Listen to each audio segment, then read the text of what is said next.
Bismillah, Rahim. Assalamu alaikum, students and physics enthusiasts. Our topic in this episode is energy in a sinusoidal wave. We illustrate calculations for the electric and magnetic field amplitudes of the electromagnetic waves at the exosphere of the Earth, as well as the total power radiated by the sun. So just hang on, watch and learn.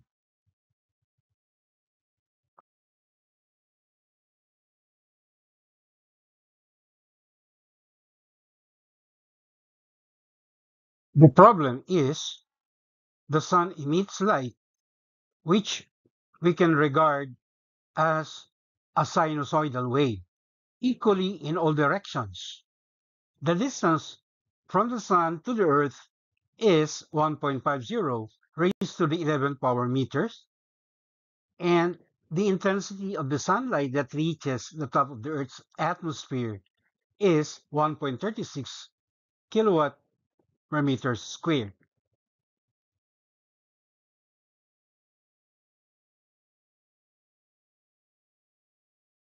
Fine. Letter A.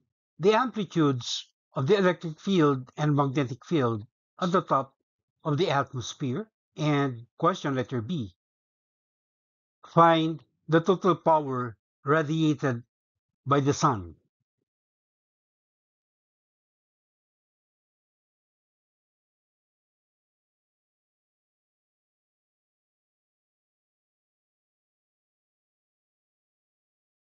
Are given the average distance, small letter r, from the Earth to the sun equal to 1.50 raised to the 11th power meter.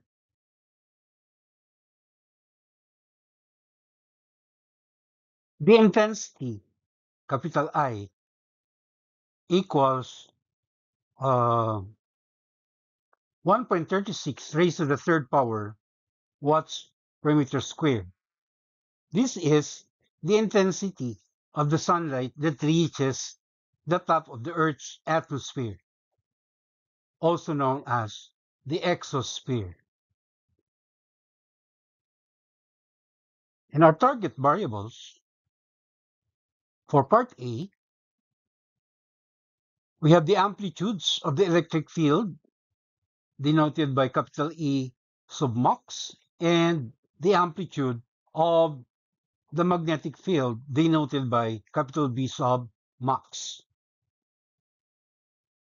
Also, in part B, we are required to find the power output of the sun, denoted by capital P.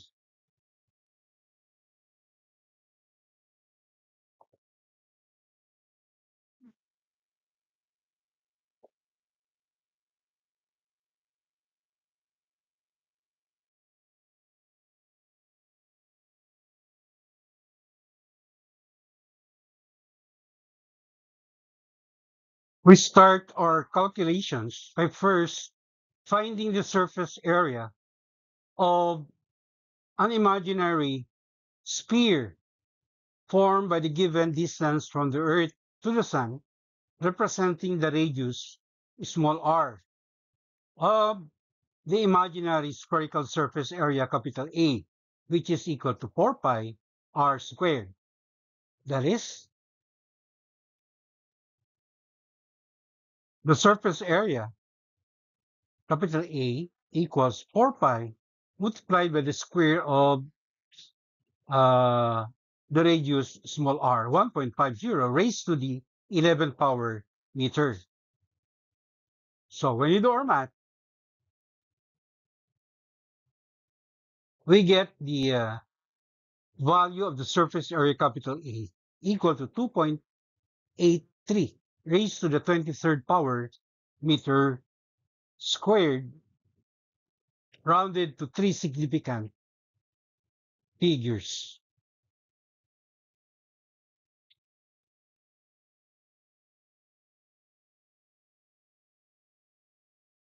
To determine the first target variable, capital E sub mux, we base it from the equation for uh, electromagnetic wave intensity, capital I, which is also equal to what we call Poynting vector, right? Denoted by capital S or average capital S. Okay. And they are equal to the square of the electric field magnitude, right? Divided by twice the product of the magnetic constant, mu naught, also known as the permeability of free space, which is to be multiplied by the speed of light in vacuum. So the so-called Poynting vector, denoted here by capital or average capital S, right? Uh, this Poynting vector describes both the magnitude and direction of the energy flow rate introduced by the British physicist, okay, named John Poynting, all right, sometime in the mid 19th century, right? So Poynting vector is equal to the reciprocal of the magnetic constant, okay, times the vector product of the electric field, capital E, and the magnetic field, capital B. So when we isolate our target variable, capital E sub mux, we come up with this working formula, right? E mux is just equal to the square root of twice the product of the magnetic constant, mu naught, the speed of light in vacuum, small letter c, and the Poynting vector, capital S sub of.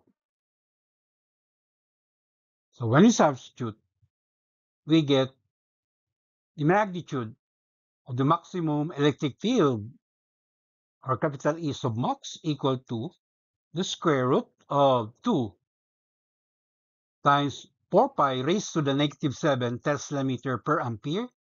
This is the value of mu naught, and then times the speed of light in vacuum, 3.00 raised to the 8 power meter per second, and multiplied also by the given Poynting vector, all right, or the electromagnetic wave intensity given in the problem, equal to 1.36 raised to the third power watts per meter squared. So when you do our math, okay, in simplifying this, we come up with the magnitude of capital E mux equal to 1.01 raised to the third power volts per meter, rounded to three significant figures.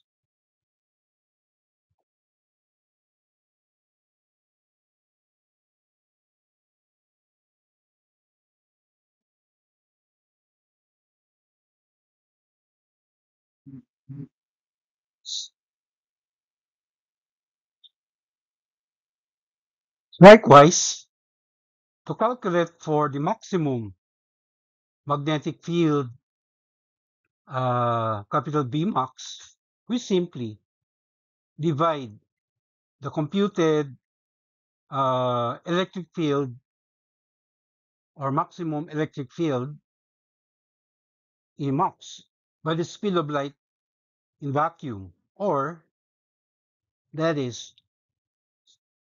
capital B mux equals 1.01 raised to the third power volts per meter divided by 3.00 raised to the 8th power meter per second.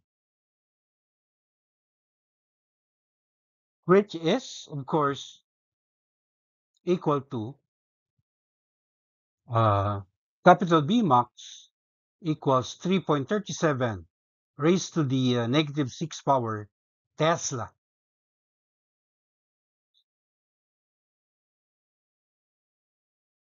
Take note that the two field vectors, E max and B max, are always perpendicular to each other, and both vectors propagate, okay, in a direction that is also perpendicular to both Emax and Vmax.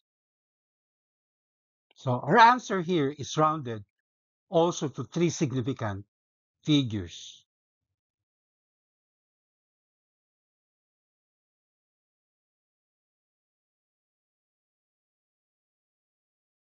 Last but not the least, we calculate for the output power of the sun.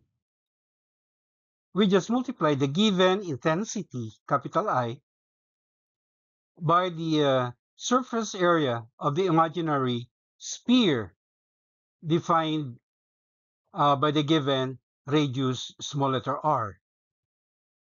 Right? So power is equal to the product of intensity and the surface area, capital A. Or that is equal to 1.36 raised to the third power watts per meter squared times 2.83 raised to the 23rd power meter squared. And doing our math, we find the value of the output power of the sun, capital P, equal to 3.85 raised to the 26 power watts, which when converted to kilowatt, we have 3.85 raised to the 23rd power kilowatts, rounded also to three significant figures.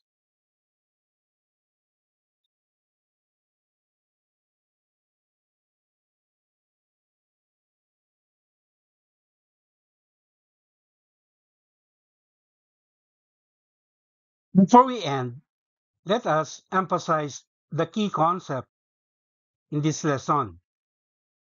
The magnitude average capital S, or the Poynting vector of a sinusoidal electromagnetic wave, depends on the field amplitudes, electric field capital E max, and the magnetic field capital B max.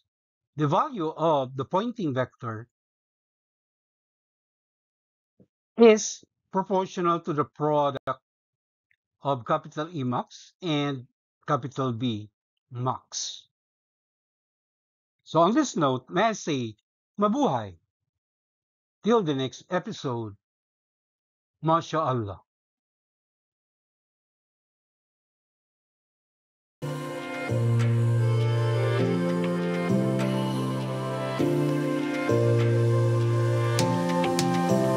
Thank you very much for your indulgence. Please don't forget to subscribe to